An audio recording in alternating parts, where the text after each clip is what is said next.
Hello and welcome to Arts Alive Books. My name is Jerry Smith, and joining me on this edition is Zoe Howe, who's going to be talking about her career as a music biographer and also discussing her latest book, the highly regarded Barbed Wire Kisses, the Jesus and Mary Chain story. Zoe, you're very welcome. Thank you. Nice to be here. I'd like to go on and talk about some of your books in a few minutes, but before that, can you tell us a little bit about your background and how you got into this whole career? Well, I suppose the point at which it all started for me was very early on in my life. My dad had a very eclectic record collection, and he very generously allowed me to listen to all this fabulous vinyl. So I spent much of my childhood with headphones on, just listening to all these great records that were kind of deemed before my time. And, you know, I was working out what I liked and what I didn't like from a really early age, and it set me on the path to kind of really exploring music and finding what I liked. So I just sort of immersed myself with rock and roll from a really early age. But I would say that the point at which I became a biographer was when I was in my mid-20s, and I was very into punk and particularly the Slits, and I found them very inspiring, and I thought their music was very adventurous, and I didn't understand why there were books about all these other punk bands but nothing on the Slits. You really couldn't find that much about them at the time, and I just thought, well, maybe I should do it. So, which seemed quite audacious at the time, because I was sort of music journalist. I was doing all that, but I just thought, oh, you know, I'm not nearly experienced enough to write a book. But it was more just like it had to happen, and that kind of drove me, which is a kind of Slitsy kind of spirit in a way. That's right. Yeah, well, it's the best way to do it. Rather, if you've got a passion for and you see a gap, and you've been writing about music anyway, it seemed the logical thing to do. And how are the Slits doing? Is their kind of stock risen at all, do you think? Oh yeah, definitely. I mean, after the book came out, they had some gigs that were very well attended, but very sadly, Ari Up, who's the singer of the Slits, passed away a year after the book came out. And I know that it meant a lot to her to have a book about the Slits, and she always felt a great injustice that she sort of felt they'd been passed over and written out of history. So it was a real joy for me to be able to do that and make that happen. And obviously have her incredible stories in there. Had we waited another year, you know, we wouldn't have had the same book. So yeah, that was important to me. So you did the book on the Slits, and you decided that this was a good thing. You enjoyed it, and you went on to the next one? That's right. Yeah, it suited me. I hate being in an office. It doesn't suit me, and I love the idea of spending 2 years just on one subject and really getting into it in quite an intense way, which probably makes me a bit insane. But I think a lot of writers probably are. Yes. Yeah, exactly. So yeah, that sort of kicked it all off for me. And my next book after that was called "How's Your Dad? Living in the Shadow of a Rock Star Parent," and it was inspired by. It was actually inspired by my husband, whose dad is Steve Howe from Yes. And I didn't realise all these things he went through at the time, but my husband, Dylan Howe, he's a very gifted musician in his own right. And I realised that every gig that he did, very different kind of music to his dad's, there'd always be a little coterie of guys in Yes T-shirts who just wanted to say, "How's your dad?" They didn't want to say, "That was a great gig," or, it was just, "How's your dad?" And I thought, wow, that must be... obviously he takes it with real grace, and he's very proud of his dad. But it sort of kicked off a sort of mode of thinking there must be a lot of people who go through associated versions of this. Yeah. And everyone thinks, well, they're spoilt brats or everything's very easy for them. But what's the other side? There's got to be a flip side. And so that's what that book was about. There's a real syndrome there, isn't there? Oh, yes, thanks largely to the tabloid press as well, that kind of perpetuates this sort of view of what the kids of rock stars are like and ignoring the kind of unique challenges that they have. So that was a kind of dedicated to him, really. But that's a really interesting way to go. I mean, if you've done the book on the Slits and you're a woman journalist working in a kind of popular musical biography, I suppose there might be a kind of an attempt on the part of some people to kind of niche you and just say, well, that's the only thing that's interesting, but why don't you just stick to those topics? That's a really interesting point, and that was definitely something I wanted to kind of blow out with the water early on, because I realised, I'm hugely proud that my first book was about the Slits, and you know, I'll never really feel the same about any other book as I did about that. But at the same time, I didn't want to just be pigeonholed into being someone who writes about women's issues and female musicians, because that's another kind of segregation, and that's another kind of sexism in a way, to just expect that. So I wanted to say, no, I love all music. You know, I love, you know, the bands I grew up listening to, you know, Led Zeppelin, The Who. I don't see why I should not write about. Well, actually, funnily enough, I didn't listen to Yes. Sorry to my father-in-law, no offence. They're a fabulous band, but you know, it was, you know, guys, blues bands, and kind of. I didn't think about it in that way, but I certainly didn't think, oh, this isn't music for girls. And I see it in the same way now. I don't think, oh, well, you know, this is probably, you know, I've written with Wilko Johnson. I worked on his memoir with him, and I'm writing a book about Lee Brillo now. Very kind of masculine, kind of quite, you know, but certainly very kind of blokey music in a way, the feel goods. But you know, if you love it, you love it.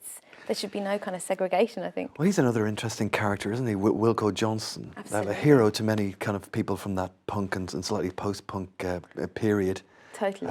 Extraordinary guitarist. And then he had this kind of very strange period in his life over the last few years, hasn't he? Absolutely, it's been phenomenal. It's been like you know, a sort of storybook kind of thing. It's been like a miracle, I suppose. I think a lot of people would see it that way. But yeah, he really he went through a sort of renaissance, I suppose. He certainly the film Oil City Confidential, which Julian Temple made about the feel goods, came out in I think 2008, and that created a sort of burst of interest. And then we did the book together. But shortly after the book came out in 2012, he was diagnosed with pancreatic cancer, and which was just an absolute devastating blow to everyone around him, not least himself, although he was very accepting from the word go of this diagnosis. And it sort of, you know, as you probably know, kicked off this kind of this amazing year of farewell gigs, because he never knew which was going to be the last. And we thought, well, you know, he's still feeling okay. He's got this tumour, it's getting bigger and bigger, but he's still feeling all right and he's still playing. Maybe he should get a second opinion. So a friend of his, a specialist called Charlie Chan, suggested that he get seen again, and it turned out that it was operable, and he went through this sort of marathon operation at Addenbrooke's in Cambridge, and basically they saved him. He's cancer-free, touch wood. So yeah, it's been the most incredible story. But another amazing element of that is that so many people who maybe weren't that familiar with Wilko before have come to love him and you know, really admire him and know about him. So it's created this whole kind of circle of people that just sort of have discovered him anew, I guess. It's been amazing. Yeah, it's an extraordinary story. But you've also done books now on Stevie Nicks and on Florence and the Machine. Yes. Have they been enjoyable? Absolutely, yes. Yeah, very much so. And it was kind of a sort of direct path from the Florence book to Stevie Nicks, because I mean, I've always loved Stevie Nicks. I've always loved Fleetwood Mac. I think for men of a certain vintage, Stevie Nicks looms large in their Indeed, popular I have no legend. doubt. Indeed, and but she's just a huge kind of icon of creativity, and I know her, obviously she's, you know, a lot of the thing that sort of a big thing that drives me when I write books is, you know, people who've been underrated, maybe people who haven't had the kind of attention I feel they deserve. And I know that Stevie Nicks is obviously a huge star, but one thing I felt very much so was that people kind of sometimes underestimate her songwriting, I think, and they forget that some of Fleetwood Mac's biggest hits were her songs. They see her as this, you know, she's kind of everything, and I think sometimes people just see her as an amazing frontwoman or an incredible style icon or just a sort of really kind of eccentric rock and roll survivor, which she is. She's all those things, but she's a lot more besides. So I really wanted to get into that, and it was a real joy to do so. And it was Florence that took you to Stevie Nicks. Well, yes, Yes, in a way, because I could sort of, it just reminded me of her influence, I suppose. And when you look at, watch Florence and the Machine live, there's a lot of Stevie in what Florence is doing on stage, and in her clothes, and the kind of diaphanous things that she would wear on stage, very much all tied in with stage movement. And that's another interesting thing about Stevie Nicks. She's very tiny. She's about 5'1", and so she was very determined to be seen on stage. You've got 5 people on stage in Fleetwood Mac, all very different, all very fascinating. And she was determined that the people at the very back of the auditorium were going to see her. So she would move in a very engaging way and make sure that the clothes that she wore would move with her and sort of create a bigger silhouette. So it's all very kind of thought about and considered. And you can totally see that in people like Florence Welch, in the way, I know that she would sort of give credit to Stevie for that herself, of course, but so a huge icon. So we're going to go on and talk about the latest book, The Jesus and Mary Chain, in the second part of the show, but have you got anything else in the offing? Yeah, well, at the moment I'm working on this book about Lee Brillo, and that's kind of a real labour of love. Many of your viewers will know that he was the singer of Dr. Feelgood, and he and Wilko Johnson were very much like a kind of rock and roll double act in a way in the 70s, real kind of sparring partners, but incredibly charismatic, interplay on stage. And I just loved working with Wilko on his book. It was very much like a kind of sort of scrapped book, very much in his words. Obviously, I can't do that with Lee. Lee, sadly, is no longer with us. But it meant a lot to me to do something like this, if only for his family. Originally, I just thought, even if I just do this for his family and collate a book celebrating him, then that would be great. But it's grown, and a publisher is interested, and there's been a huge amount of interest from fans. And so I'm sort of on a roll with that at the moment. Sounds fascinating. For the moment, Zoe Howe, thanks very much. Thank you, Jerry. And Zoe will be joining us in the second part of the show, when she'll be talking about her latest book about the Jesus and Mary chain.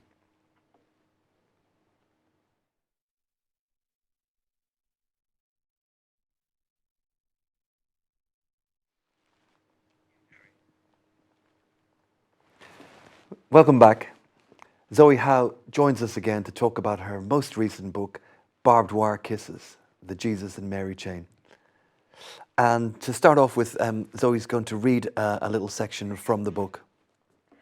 Yes, the bit that I'm going to read, we're going to sort of come in and sort of in the middle of the book. Famously, the Jesus and Mary Chain were with Creation Records with Alan McGee. And at this point, they have just been sort of wooed by Jeff Travis, famously of Rough Trade, but he was running an imprint, the Blanco y Negro imprint at Warner Brothers. So he's just about to have a meeting with the Mary Chain. And the Mary Chain are quite shy, to say the least. So I would say an interesting situation ensues. A meeting was arranged between Jeff Travis and the Mary Chain at Alan McGee's parents' house in the Glasgow suburb of Mount Florida. Something of a misnomer, observes Douglas Hart. Complete with cups of tea and French fancies. The path to rock and roll stardom is lined with cake. And Coke, of course, but mainly at this stage, cake. Despite the chintzy surroundings, for Travis this was, he says, the most difficult meeting with a group I've ever had in my life. They were all sitting on the sofa, all in a line. They sat staring at the floor for about an hour and a half, didn't say a word. It was really insane. Alan McGee remembers it well, although he thought, as he says, it was just normal Mary Chain madness, to be honest. The idea was that Jeff Travis would sign the Jesus and Mary Chain on behalf of Blanco y Negro on a one single deal with the song Never Understand. The Mary Chain might not have piped up much, or indeed at all, but their minds were whirring with the possibilities. He said he was going to sign us and give us £1,000 each, says Douglas Hart. We were like, wow, just for one record. It seemed surreal, like a film. And we were all in Alan McGee's very prim and proper mum's house, dressed like beatniks, all sitting there on our best behaviour with our little china cups and French fancies. Jeff Travis left the McGee residence in a state of vague confusion. He had no idea what the band members were feeling and no clue as to how they thought it went. He wasn't even sure how he thought it went. But regarding the Mary Chain's first record deal, well, they hadn't said a word to me, says Jeff, but Alan said, oh, don't worry, and they loved Subway Sect, and I think that was enough. Soon after the weirdest meeting in Jeff Travis's history, the Jesus and Mary Chain had to fly down to the Warner's office in London to sign the deal. It was a time of new experiences. Apart from anything else, they'd never been on a plane before. Douglas Hart recalls, When we came into land, we got that pressure thing in our ears. No one had told us about that. We thought we were going to die. To quell the inevitable nerves, Jim Reed and William Reed and Douglas, of course, decided to down a few beers before the meeting. By the time they reached Soho, they were, as Douglas breezily recalls, pretty drunk. The Mary Chain stumbled into the Warners' building and were instantly horrified at all the Dave Lee Travis types, says Douglas, with a note of disgust. Rob Dickens, then chairman of Warners, was an exception to the rule. He might not have loved the band in the same way that Travis and McGee did, but he believed in them. The Mary Chain, however, sensed immediately that most people at Warners, including those who would be promoting their records, were repelled by the band. It was a culture clash. The two sides would never have met in the middle without Travis as the bridge between them. The instant and overwhelming feeling of antipathy was not merely Mary Chain paranoia at work. Soon after their ill-fated visit to the WEA office,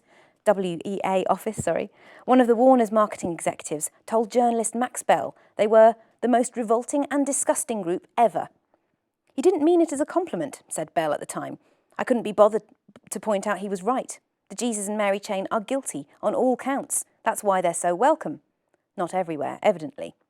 Perhaps it was because they were drunk and awkward. Perhaps it was because, when you feel nervous and defensive, you do things you normally wouldn't. But the fact that most of the Warners collective weren't too keen on the Mary Chain was not helped by a couple of small accidents that occurred during the band's brief visit and a touch of mischievous graffiti on a poster of Rod Stewart. On the stairs there was a poster for his latest record, says Douglas. We drew on it. People did go mad. They genuinely were complaining. We were banned from Warners. Never come here again. You know, you can't do that to Rod Stewart. It was embarrassingly juvenile, Jim cringes. We drew a moustache on him. Bit of graffiti on gold discs. It caused such a hoo-ha. They were never going to let us in after that. Christ almighty. To conclude this eventful afternoon, there was an incident on the staircase that, thanks to the Mary Chain's reputation as rock and roll's new bad boys, was seen as a deliberate act of violence. It wasn't, but as far as Alan McGee was concerned, the press didn't need to know that. Cash from chaos. Only the Mary Chain, specifically Douglas Hart, could do this, Alan remembers. They had all the gold records on the wall, and on the first floor, Douglas, because he's basically nuts, he was walking down the side of the wall. He managed to take down about 3 or 4 gold, silver and platinum discs. And because he's just a clumsy guy, he also managed to kind of smash the wall up. It looked to the world as if we'd smashed the place up. The truth was, Douglas Hart didn't know how to walk down a flight of stairs. Of course, we went and said, yeah, not only did we smash the place up, we stole Rob Dickens' wallet. That made the national newspapers. I thought, we're going to get hung anyway. Everyone played along, and the Sun printed it. Alan McGee was living the dream, teasing the music papers with stories about the Mary Chain being arrested for possession of speed, destroying a radio station, and building on their troublesome aura. It worked from the point of view of attracting attention and remaining in the press, even the tabloid press, where bands at the time were rarely featured. On the other hand, it was also magnetising the kind of trouble the Mary Chain themselves never wanted to be involved with. Still, McGee was in his element, and he freely admits that part of the thrill of what was unfolding was it was closer than ever to emulating his idol, Malcolm McLaren. All I wanted to be was Malcolm, he admits. I'm not in denial of that. If you're going to have a hero, you might as well have the best one. Thanks very much. There's so much in there that we could, if we had an hour show, we could take it in so many different directions. I mean, it's the whole Scottish tradition, you know, and the punk and the new wave, which is really interesting. The whole Creation Records, McGee, and but maybe we ought to talk a little bit about the Jesus and Mary Chain themselves and what they represented at the time. Well, I think, you picking up on punk is absolutely, a key thing because they really brought punk into the future, I think. They kind of were too young for punk, but in a way it's really great that they were too young for punk because they could sort of transmute it in their own way and present it again in the 80s, which was, just such an important time to do it because it had all gone quite plasticky and in many people's eyes quite unsatisfactory musically. So it was great that they did that. And but they were also sort of obsessed with girl groups like Shangri-La's and, they had a very eclectic taste. And so what they did was they just sort of took a lot of those real musical passions, because they really were passionate about music, obsessed with it. They would sort of take, say, a kind of Phil Spector kind of beat and kind of crash it against all these other kind of industrial influences that they were into. They were like bands like Einstürzen and De Neubauten. And so they were very kind of musically you know, they weren't sort of, there were no restrictions on what they were into. They were into a lot of different things. And so they kind of just crashed these influences into each other. And you had this kind of wall of sound, the kind of famous white noise, Mary Chain feedback. And so you got a great combination of sort of sweet pop songs and incredible, kind of quite intimidating noise, disorientating levels of noise.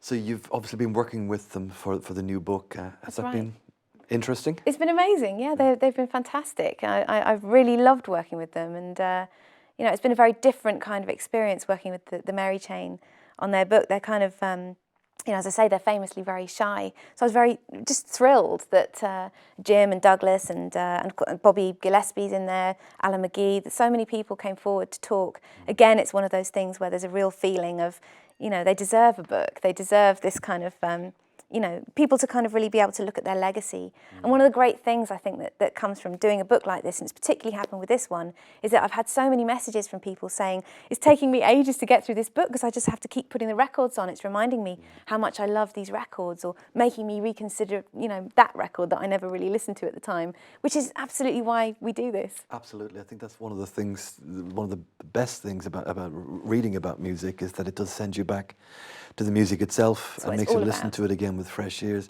I never got into the Jesus and Mary Chain. I've got to say, I liked Aztec Camera from the same town, but a different direction. Yeah. So what has been their legacy then, do you think? Have they got any legacy today? Absolutely. I think, you know, I mean, there's a lot of talk at the moment, of course, about Psycho Candy. That was the album that came out 30 years ago, their debut album. Just an explosion, you know, of sound and an explosion onto the music scene. And that's, you know, very much being talked about now. They've been doing a lot of live shows, playing Psycho Candy live in its entirety, which has been hugely exciting. They were in Liverpool last week doing exactly that. So you know, there's a light, you know, shining on that album particularly at the moment. But I think they have a huge output, and every album has something different and special about it. They never wanted to sort of retread the same ground. And I think, you know, in some ways, people were expecting the same thing again and again, as I think people sometimes do. They want to hear the feedback again. They want to hear the thing that they loved the first time round. But that's not what artists do. You know, they want to progress. And I think they had this incredible integrity, and they continue to do so, that meant they just didn't play the game. They didn't play the record industry game. And they didn't do what was expected of them, and I think that's a great thing. That's a very brave thing. Well, thanks very much for joining us. I'm sure people will be looking forward to reading the book and going back to the music itself. And thank you also for joining us. If you'd like to know more about Zoe, her website is zoehowe.com. And if you have any comments or suggestions for the show, please do contact us at artsalivebooks@baytvliverpool.com. And we look forward to hearing from you. And we'll see you on the next edition of Arts Alive Books. Goodbye.